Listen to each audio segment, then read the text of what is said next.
वट सावित्री व्रत कथा। ज्येष्ठ मास की कृष्ण पक्ष की अमावस्या तिथि के दिन वट सावित्री का व्रत किया जाता है। इस दिन महिलाएं वट वृक्ष की पूजा करती हैं। मान्यता है कि वट वृक्ष में त्रिदेव का वास है। साथ ही वट वृक्ष के नीचे ही यमराज ने सावित्री को पति सत्यवान के प्राण वापस लौटाए थे। इसलिए इस दिन वट वृक्ष की पूजा और कथा का पाठ करने से महिलाओं को व्रत का पूरा फल मिलता है। यहाँ विस्तार से पढ़े वट सावित्री व्रत की संपूर्ण कथा।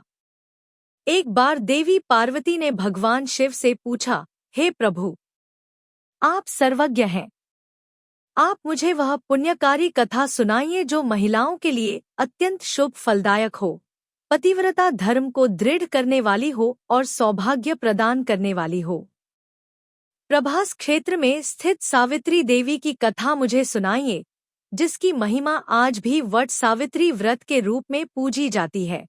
तब भगवान शिव बोले, हे पार्वती, मैं तुम्हें एक ऐसी कथा सुनाता हूँ जो महिलाओं के लिए आस्था, शक्ति और पतिव्रता धर्म की अद्भुत मिसाल है।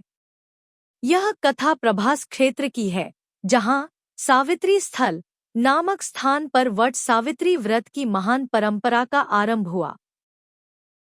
बहुत समय पहले मद्रदेश में अश्वपति नामक एक प्रतापी और धर्मनिष्ठ राजा राज्य करता था। वह सत्यवादी, क्षमाशील और प्रजावत्सल था, परंतु उसे कोई संतान नहीं थी। संतान की प्राप्ति के लिए उसने कई वर्षों तक नित्य सावित्री देवी की पूजा की। अंततः उसकी तपस्या और भक्ति से प्रसन्न होकर स्वयं सावित्री देवी प्रकट हुईं और उसे पुत्री प्राप्ति का वरदान दिया। कुछ समय बाद अश्वपति की रानी ने एक दिव्य कन्या को जन्म दिया, जो रूप, गुण और तेज में स्वयं देवी सावित्री का अंश मानी गई। राजा ने उसका नाम भी सावित्री ही रखा। वह कन्या बड़ी होकर अत्यंत सुंदर, गुणवान और तेजस्विनी बनी। नगरवासी उसे देखकर यही कहते कि यह कोई साधारण कन्या नहीं, देवी का अवतार है। जब सावित्री यौवनावस्था में पहुंची तो राजा अश्वपति ने विवाह की चिंता की। उन्होंने अपनी पुत्री से कहा, पुत्री, तुम्हारा विवाह योग्य समय आ गया है, परंतु मैं तुम्हारे लिए कोई उपयुक्त वर नहीं ढूंढ पा रहा हूँ। अतः मैं तुम्हें अनुमति देता हूँ कि तुम स्वयं अपने लिए योग्य वर का चयन करो। राजा के निर्देश पर सावित्री कुछ वृद्ध और बुद्धिमान मंत्रियों के साथ वन क्षेत्रों की यात्रा पर निकली, जहां उन्होंने कई तपस्वी और राजवंशीय परिवारों को देखा और अंततः शाल्व देश के निष्कासित राजा द्युमत्सेन के पुत्र सत्यवान को अपना वर चुन लिया। सत्यवान नेत्रहीन राजा के साथ वन में जीवन व्यतीत कर रहा था। वह अत्यंत धर्मनिष्ठ, सत्यवादी और सेवापरायण युवक था। जब सावित्री अपने चयन की जानकारी लेकर लौटी तो वहां देवर्षि नारद पहले से उपस्थित थे।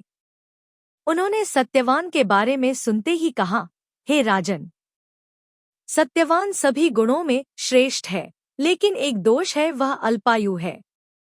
ठीक 1 वर्ष बाद उसकी मृत्यु निश्चित है।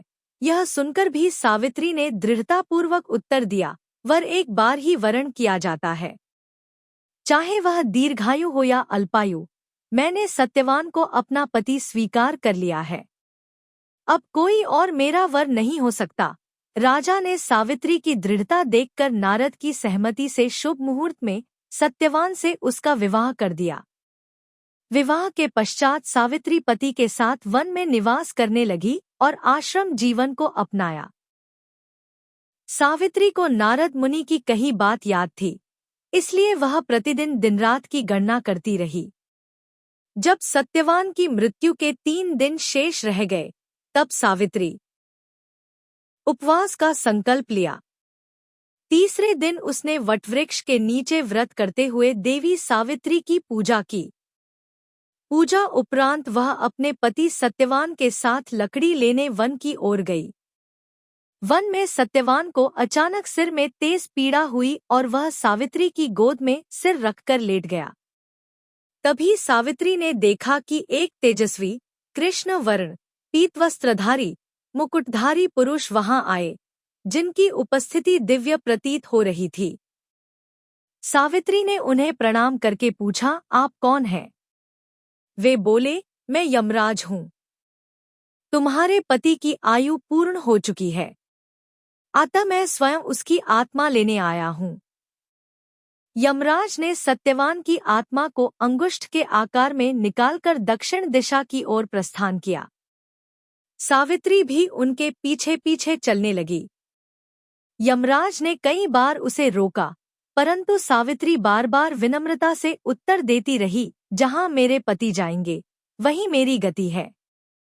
पत्नी का धर्म है कि वह पति का साथ न छोड़े। सावित्री की दृढ़ता, भक्ति और मधुर वाणी से प्रसन्न होकर यमराज ने कहा, मांगो, तुम्हें जो भी वर चाहिए।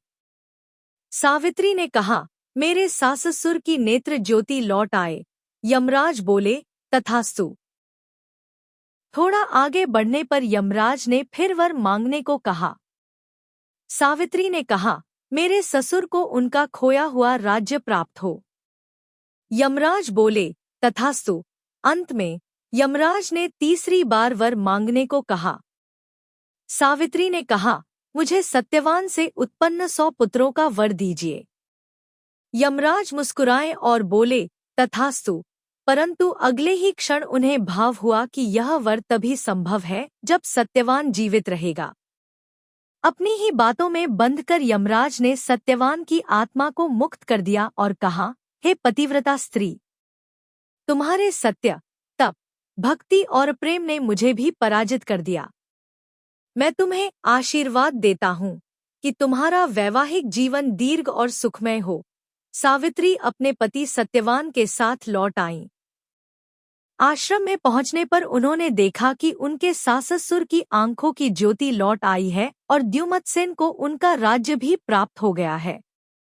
समय के साथ सावित्री को 100 पुत्र भी प्राप्त हुए और वह पतिव्रता धर्म की प्रतीक बन गई। धार्मिक वीडियो के लिए चैनल को सब्सक्राइब करें। धन्यवाद।